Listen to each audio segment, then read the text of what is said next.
काजल दुनियाटा तोर आंचल सूरज के तर करी दी बिंदिया रे बादल के तर करी दी काजल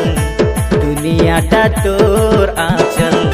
सूरज के तर करी दी बिंदिया रे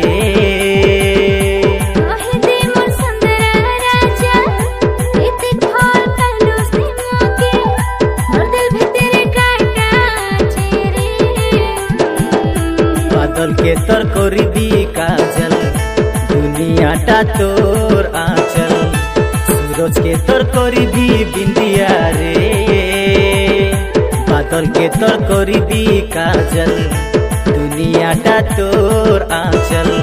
सूरज के तर करी दी बिंदिया रे।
हाथर चूड़ी कंगना के मोर चुरे लेला रे और खोसर फूल गोजोरा और हाथर चूड़ी कंगना के मोर चुरे लेला रे।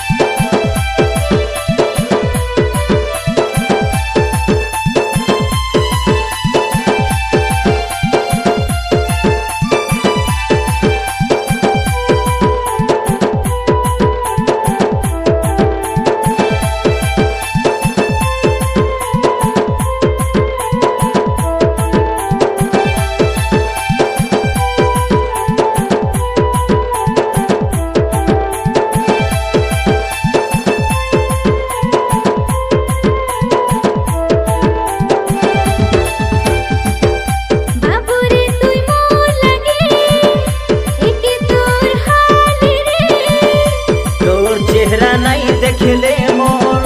हैसी बुरा हाल रे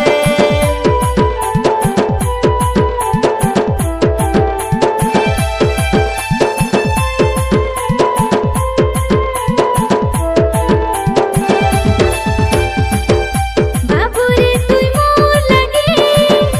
एके तोर हाल रे तोर चेहरा नहीं देखले मोर हैसी बुरा हाल रे चेहरा देखी देले हो सुड़ी जाए रे ओहे दे मोर सुंदरा राजा इते खोल पहलू सिमो के चेहरा ते मोर काटा छे रे दिन राती देखले रानी मोन नाई भरे सजनी फिर भी तुई लागू नुआ रे राती देखले रानी मन नाई घरे सजनी फिर भी तुई लागुनु